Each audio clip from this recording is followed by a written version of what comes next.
ఈ కూటమి ప్రభుత్వం ఏర్పడి 2 సంవత్సరాలు పూర్తి చేసుకున్న సందర్భంగా మనం ముఖ్యంగా గమనించాల్సింది ఏంటంటే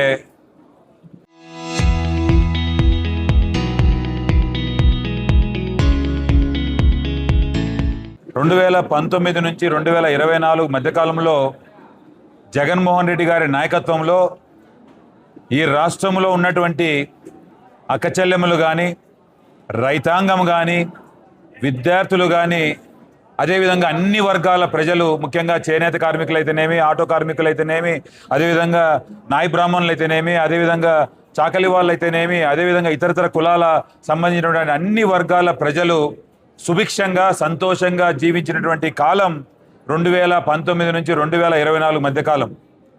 2024కు ముందు ఆనాడు ప్రతిపక్షంలో ఉన్నటువంటి చంద్రబాబు నాయుడు గారు అయితేనేమి, జనసేన పార్టీ నాయకుడు పవన్ కళ్యాణ్ గారు అయితేనేమి, అదేవిధంగా వారికి సంబంధించిన అనుబంధ పార్టీలు అయితేనేమి, ఆ రోజు పేద ప్రజలకు మేలు జరుగుతున్నటువంటి సందర్భంలో వీళ్ళు అందరూ కలిసి సూపర్ 6 అనే ఒక పథకాన్ని తీసుకొని వచ్చారు.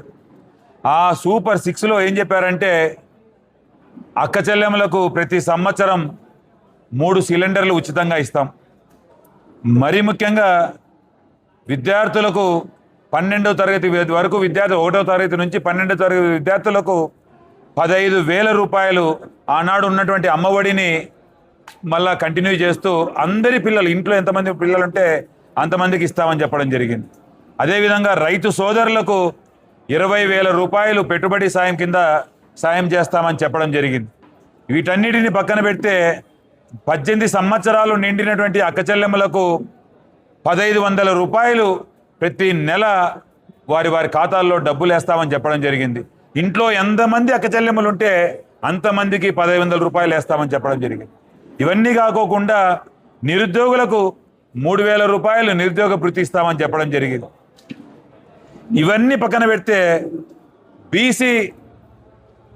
బీసీ కులానికి సంబంధించినటువంటి వారికి 50 సంవత్సరాలకే పెన్షన్లు ఇస్తామని చెప్పి 30 మాటలు చెప్పడం జరిగింది. ఈరోజు మనం గమనించాల్సింది ఏంటంటే, కూటమి ప్రభుత్వం అధికారంలోకి రాకముందు ప్రజల చెంతకు వెళ్ళి రకరకాల మాటలు, రకరకాల వాగ్దానాలు చెప్పి అధికారంలోకి వచ్చారు. పవన్ కళ్యాణ్ గారు అయితే పెద్ద ఎత్తున ఎక్కడికి వెళ్ళినా కూడా జగన్మోహన్ రెడ్డి గారి మీద నిందారోపణలు చేయడమే కాకోకుండా అసభ్య పదాలతో సింగులర్గా మాట్లాడి చిందులు దక్కినటువంటి పవన్ కళ్యాణ్ గారు అధికారంలోకి వచ్చిన తర్వాత మీరు నాకు ఒక్కసారి అవకాశం కల్పించండి, మేము అధికారంలోకి వచ్చిన తర్వాత మేము ఈ పని చేయకపోతే, ఈ వాగ్దానాలన్నీ నెరవేర్చకపోతే మమ్మల్ని చొక్కా పట్టుకొని అడగండి అని చెప్పినటువంటి పవన్ కళ్యాణ్ గారు ఈరోజు హైదరాబాదులో మొద్దు నిద్రపోతూ ఉన్నారు. ఎందుకంటే అధికారంలోకి వచ్చినారు, ప్యాకేజీలు అందుతూ ఉన్నాయి. ఆ ప్యాకేజీలు అందిన తర్వాత ఇంక ప్రజలు మర్చిపోయిన ప్రజలకు ఇచ్చినటువంటి వాగ్దానాలు పూర్తిగా మర్చిపోయారు. ఈరోజు అధికారంలోకి వచ్చిన తర్వాత నెల ఏదైనా ఒకటి ఇస్తారంటే అది పెన్షన్లు మాత్రం. ఏదైతే గతంలో 68 లక్షల పెన్షన్లు వచ్చేటివి దాన్ని 58 లక్షలు కుదించారు.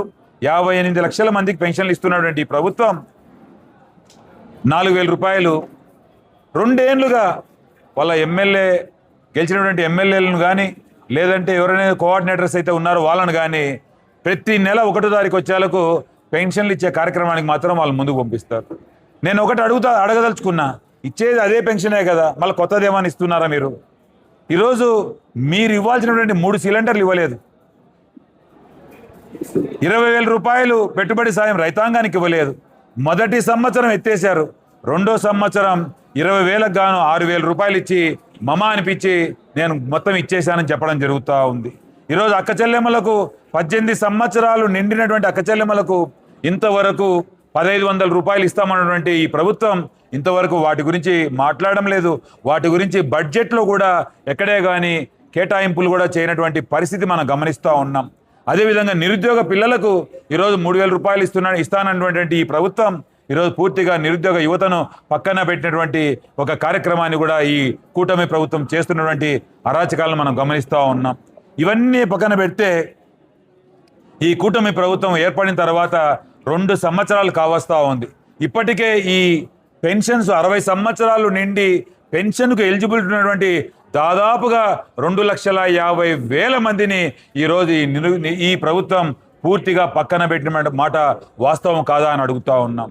అదే కాకోకుండా వితంతు మహిళలు భర్తను కోల్పోయి పుట్టాడు దుఃఖంతో ఉన్నటువంటి మహిళలను ఈరోజు పూర్తిగా మర్చిపోయి ఆ వితంతు పెన్షన్లు ఇచ్చేదానికి కూడా ఈ మనసు లేనటువంటి ఒక రాక్షస పాలన సాగిస్తున్నటువంటి ఈ ప్రభుత్వానికి మనం గమనించాల్సింది ఏంటంటే వితంతు మహిళలు కూడా పెన్షన్ని ఇవ్వలేనటువంటి దిక్కుతోచనటువంటి ఆర్థిక పరిస్థితిలో ఈ ప్రభుత్వం ఉందని చెప్పి మేము భావిస్తూ ఉన్నాం. ఈరోజు నీవు అమరావతి కట్టుకునేదానికి 2 లక్షల కోట్లు డబ్బులు ఉన్నాయి, కానీ వితంతు మహిళలకు పెన్షన్లు ఇచ్చేదానికి మీకు డబ్బులు లేవు. ఈరోజు 2 లక్షల కోట్ల రూపాయలు ఖర్చు పెట్టి అక్కడ అమరావతిలో ఒక పెద్ద రాజధాని నిర్మిస్తానని చెప్పి ప్రగల్భాలు పలికే మీకు అక్కడ మాత్రం మనసు ఉంది. ఈరోజు 60 సంవత్సరాలు నిండినటువంటి వృద్ధులకు కొత్త పెన్షన్లు ఇచ్చేదానికి కూడా మీకు మనసు రాలేదని చెప్పి మేము అడుగుతా ఉన్నాం. ఉన్నాడు, ఆయన పేరు పల్లె రఘునాథ్ రెడ్డి గారు. ఆయన ఎప్పుడు పోలీసు వాళ్ళకి ఫోన్ చేయి, వాని మీద కేసు కట్టు, వీని మీద కేసు కట్టు, వాళ్ళ మీద కేసు కట్టు, ఆ ఉద్యోగం మీద కేసు కట్టు. ఇదే మీరు చేయాల్సింది. 2019 నుంచి 2024 మధ్యకాలంలో ఈ పుట్టపర్తి నియోజకవర్గానికి ఎమ్మెల్యేగా ఉన్నటువంటి నేను, మా కార్యకర్తలకు కానీ మా లీడర్లకు కానీ నేను నేర్పించింది ఒకటి, మనం అన్ని వర్గాల ప్రజలను హక్కున చేర్చుకోవాలి. అందరినీ హక్కున చేర్చుకొని అన్ని సామాజిక వర్గాల వాళ్ళని హక్కున చేర్చుకోవాలి. ఎవరి పెన్షన్లు తొలగించకూడదు, ఎవరు అన్యాయమైన కేసులు పెట్టకూడదు. ఎవడైనా తప్పు చేయంటే నిజంగా కేసు కడదాం. గ్రామాల్లో కక్షలు కార్పణ్యాలు రెచ్చగొట్టకూడదు. కక్షలు పెంపొందించి వాళ్ళు అక్కడ గ్రామాల్లో వారు ఒక అన్నదమ్ములుగా మాదిరి ఉండాల్సినటువంటి గ్రామాల్లో వాళ్ళను విడదీసి కక్షలు కార్పణ్యాలు రెచ్చగొట్టి వాళ్ళ మీద ఒకరి మీద ఒకరు కేసులు కట్టడం వలన నీకు తాత్కాలిక ఉపశమనం కలుగుతుందేమో పల్లె రఘునాథ్ రెడ్డి గారు, కానీ ఈ ప్రజలు క్షమించరు. ఈరోజు నేను ఒకటే అడుగుతా ఉన్నాను, ఏం చేసినారు మీరు? ఎంతసేపు ఉన్నా మేము చేసిన రోడ్లే ఓపెనింగ్ చేస్తున్నారు, మేము తెచ్చిన నేషనల్ హైవేసే మీరు రివ్యూ చేసుకుంటున్నారు, మేము తెచ్చిన గ్రీన్ ఫీల్డ్ హైవేనే రివ్యూ చేసుకుంటున్నారు, మేము తెచ్చిన 193 చెరువులకు సంబంధించి మీరు రివ్యూ చేసుకుంటా ఉన్నారు. ఈరోజు నేను జిల్లా ఆఫీసుల గురించి మాట్లాడుతూ ఉన్నాను పల్లె రఘునాథ్ రెడ్డి గారిని. అయ్యా పల్లె రఘునాథ్ రెడ్డి గారు, మీరు ఈ పోలీసు వాళ్ళకో లేదంటే ఎంఆర్ఓలకు భూముల కాడ కూడా గొడవలు, పూర్వం ఉండే రస్తాలు కూడా తెగేసి ఈ రస్తా లేదు ఆ రస్తా లేదని చెప్పి ఎంఆర్ఓలు ఆర్డీఓలకు వాళ్ళని పులమాయించి వాటి మీద కేసులు కట్టండి అని చెప్పడం. సార్ దయచేసి ఇలాంటివి చేయొద్దండి సార్. మీరు చేయాల్సింది ఏంటంటే, మేము జిల్లా తీసుకొని వచ్చినాం, మీరు నెక్స్ట్ కలెక్టర్ ఆఫీస్ కానీ ఎస్పీ ఆఫీస్ కానీ ఆర్డీఓ ఆఫీస్ కానీ డిఎస్పీ ఆఫీస్ కానీ లేదంటే ఇతర జిల్లా ఆఫీసులు కానీ తీసుకొని వచ్చి నేను పలాని మంచి చేశాను చెప్పండి.